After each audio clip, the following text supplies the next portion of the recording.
ఈరోజు మన పార్టీ అధ్యక్షులు జగన్మోహన్ రెడ్డి గారి దగ్గర తూర్పుగోదావరి జిల్లా ఇటీవల కాలం వరకు జిల్లా కాంగ్రెస్ కమిటీ అధ్యక్షులుగా ఉన్న మాజీ ఎమ్మెల్సీ కందుల దుర్గేష్ గారు వారితో పాటు ఆయన మద్దతుదారులు నాయకులతో కలిసి వైఎస్ఆర్ పార్టీలో చేరారు.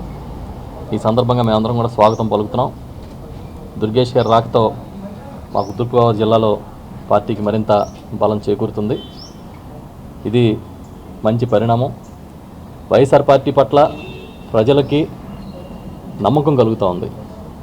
మనం తప్పు చేసాము 2014 ఎన్నికల్లో, అలాంటి తప్పు మళ్ళీ చేయమని చెప్పి మనం ఎక్కడికి వెళ్ళినా కూడా ప్రజలే ముందుకు వచ్చి చెప్తూ ఉన్నారు.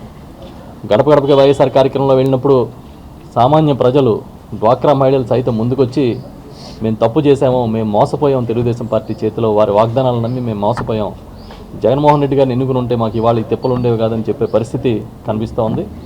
ఈ క్రమంలో నాయకులందరూ కూడా మద్దతు చెప్పడం కోసం వైఎస్ఆర్ పార్టీకి ముందుకు రావడం అనేది చాలా శుభపరిణామంగా భావిస్తూ ఉన్నాం. మరొకసారి వారికి స్వాగతం చెప్తూ ఉన్నాను. దీంతోపాటు ఇటీవల తూర్పుగోదావరి జిల్లా ఏజెన్సీలోని విలీన మండలాల్లోని జగన్మోహన్ రెడ్డి గారు 2 రోజుల పాటు పర్యటించారు. గిరిజన ప్రాంతంలో పర్యటించినప్పుడు పెద్ద ఎత్తున స్పందన వచ్చింది. చిన్న చిన్న నవజాత శిశువులు, అంటే రోజుల వయసు కలిగిన బిడ్డలు, గిరిజనులకు సంబంధించిన ఆ పిల్లలు పౌష్టికాహార లోపంతో చనిపోతూ ఉన్నారనేది చాలా బాధాకరమైన విషయం. వారందరినీ కూడా 14 మంది 2 నెలల వ్యవధిలో రాజవొమ్మంగి మండలంలో చనిపోయిన వారిని జగన్మోహన్ రెడ్డి గారు పరామర్శించారు.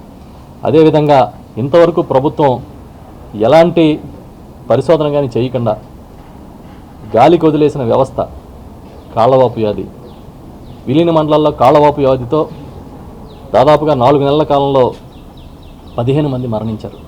వారందరినీ కూడా పరామర్శించారు. ప్రభుత్వం గిరిజనుల పట్ల, వైద్యం పట్ల ఏ విధంగా నెగిటివ్గా పనిచేస్తూ ఉంది, పట్టించుకోవట్లేదు అనేది అక్కడ గమనించడం జరిగింది. ఆ బాధిత కుటుంబాలకి పార్టీ పరంగా సాయం చేయాలని కూడా ఇప్పుడే జగన్మోహన్ రెడ్డి గారు మమ్మల్ని ఆదేశించడం జరిగింది. పెద్దలు శాసనమండలి సభ్యులు బోస్ గారు, అదేవిధంగా జిల్లా వైఎస్ఆర్ కాంగ్రెస్ అధ్యక్షులు కన్నబాబు గారు, పాత్రికేయ మిత్రులు అందరికీ నమస్కారం. ఆంధ్రప్రదేశ్ రాష్ట్రానికి ప్రత్యేక హోదా సాధించే విషయంలో కానీ, విభజన చట్టంలోని అంశాలని అమలు చేసే విషయంలో కానీ పోరాడి సాధించుకోవాల్సినటువంటి రాష్ట్ర తెలుగుదేశం ప్రభుత్వం పూర్తిగా చతికిలబడిపోయి కేంద్ర ప్రభుత్వంతో లాలూచీపడినటువంటి సందర్భంలో పోరాట యోధుడు, నిరంతరం ప్రజలతో కలిసి ఈ రాష్ట్రానికి సంక్షేమం, అభివృద్ధి రెండూ తీసుకురావాలని ప్రయత్నించేటువంటి జగన్మోహన్ రెడ్డి గారి నేతృత్వంలో మాత్రమే ఆంధ్రప్రదేశ్ రాష్ట్రానికి ప్రత్యేక హోదా సాధించగలుగుతామని, అదేవిధంగా విభజన చట్టంలోని అంశాలన్నీ కూడా అమలు చేయబడతాయని, దాంతోపాటు గతంలో ప్రపంచ రాజకీయ చరిత్రలోనే పేద ప్రజల సంక్షేమం కోసం అనేక సంక్షేమ కార్యక్రమాలను చేపట్టినటువంటి రాజశేఖర రెడ్డి గారి ఆశయాలు కొనసాగాలంటే అది కేవలం జగన్మోహన్ రెడ్డి గారి వల్ల మాత్రమే సాధ్యపడుతుందని మనసా వాచా నమ్మి ఆయన నాయకత్వంలో పనిచేయడానికి ఇవాళ వైఎస్ఆర్ కాంగ్రెస్ పార్టీలో జాయిన్ అవ్వడం జరిగింది.